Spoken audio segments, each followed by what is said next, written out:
Of a VAR/refereeing review of the weekend in the Premier League with ESPN's very own Dale Johnson. Good afternoon, Dale. Afternoon, guys. How are you doing today? Not too bad, No, thank you. too There bad. was the biggest call of the weekend, of course, was that red card to Declan Rice. I see in your VAR review you've kind of gone through that and the whole process. You do say that the referee was left with no choice, but you do sometimes wonder whether... Well, he could have used common sense. Yeah, does common sense gone from the world of football now for a referee just to sort of bang a couple of heads together or tell them to stop both being silly and just get on with the game? So I think on this one of the most important factors is that the players were told at the start of the season, just 4 weeks ago in the presentation to all the squads, that there were certain examples of stopping or delaying a restart which were going to lead to yellow cards. And this is the type of thing where a player is in front of a free kick or kicks a ball away when a free kick's about to be taken. Now, if you put yourself in Chris Kavanagh's shoes, considering what they've been told, and you look and you see Joel Veltman about to try, now we can all say whatever Joel Veltman's intentions were, but in terms of what you're looking at, Joel Veltman is going to kick the ball and Declan Rice toes it out of play. So if you're looking at that now and thinking what the referees have been told and thinking what all the players at all 20 clubs have been told about this type of delay in the restart incident, then I think Kavanagh was really left in a really difficult position, like I wrote today, that if this is what we're having, if this is strict implementation, then you can see why he gave a yellow card. And you can see he was like saying, there's nothing more I can do here. This is what we're doing this season. Why didn't he do it with João Pedro then in the first half? So this is the important thing. This is a distinction.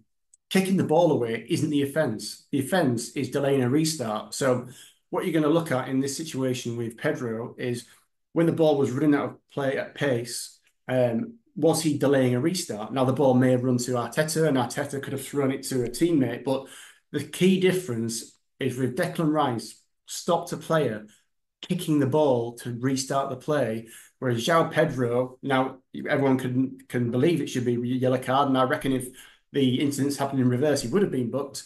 But the actual act of what he did was not a clear delaying of the restart of play, as it was with Rice. And I know for a fact that many people will disagree, certainly Arsenal fans will, and Arsenal fans will feel that they keep being on the wrong end of these. You look at the Martinelli double yellow, you look at the Tomiyasu yellow card, second yellow last season for the delay in the restart, and they will clearly feel that these sort of add up and know the team gets these against them. It was the kind of farcical nature of the whole passage of play, the ball being sort of moved along, and then the slight the kick out by Veltman. He makes contact with Rice. Rice goes down like he's been fouled. He's looking to get Veltman sent off. It was a kind of comical passage of play.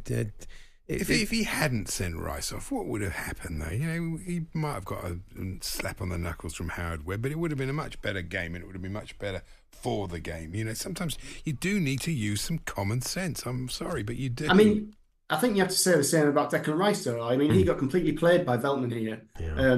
I mean, you can look at Veltman rolled the ball forward, so it hit Rice, so the ball was in the vicinity of Rice.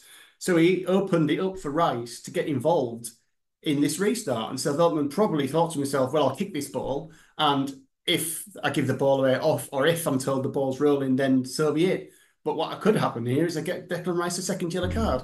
And Declan Rice completely fell for it. And as he said after the game, he admitted that he kicked the ball away, and that's something he's got to learn from in the future. It seems players and managers aren't completely up to speed with the new laws around handball, because we're seeing, as always, people appealing for absolutely any contact with the arm. So as we saw a couple in the Forest Wolves game, and I was sort of bemoaning the fact that Gary O'Neill was going bonkers about the Chris Wood one, even though he had his back to the ball and absolutely was not aware that it was going to hit his arm at all. So, I mean, that seems to be working better, the new kind of directive around handball.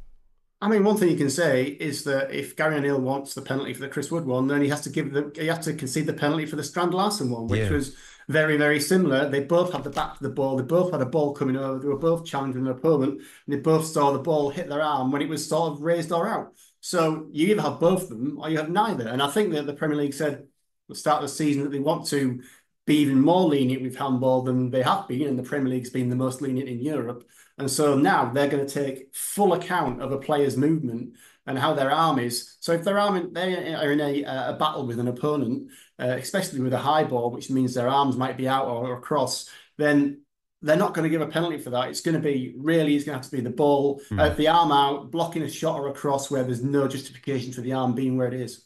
I don't know if it kind of just feels like this, or is it statistically backed up? But VAR seems to be getting less involved so far this season it's much than better. it has in the That's past. true. I mean, is that the case? Is that noticeable in your eyes, Dale, who follows this?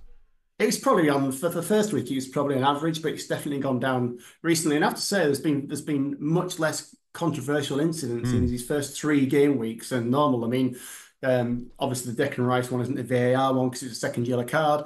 The only really truly controversial one we had was the handball goal, which was wrongly disallowed for Bournemouth, and that goal should have stood. But other than that, there's not actually been that much contentious given or not given, and that's the way we want it. It's the way we saw it in the Euros. Whether it'll continue or not, obviously, we'll have to wait and see when we get some.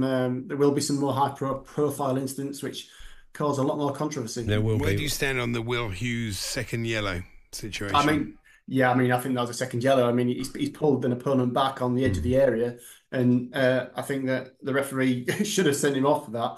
And you only have to see by the fact that Will Hughes was substituted 1 or 2 minutes later that the bench obviously knew that the same situation was occurring. That goes in that situation where you talked about Chris Kavanagh not having any choice. Really, Jared Gillett didn't have any choice in that situation. Didn't see a player pull back. He chose not to do it. Well, but you know, I mean, in the eyes of, I don't know if he might expect a phone call from Howard, a bit of a directive. No, apparently it's on the threshold or something. Where So they do review the independent panel review every second yellow card in terms of as a key match incident. So they will look at this and they will say whether they feel that Hughes should have been sent off or not. And I expect they will say that this was a missed second yellow card.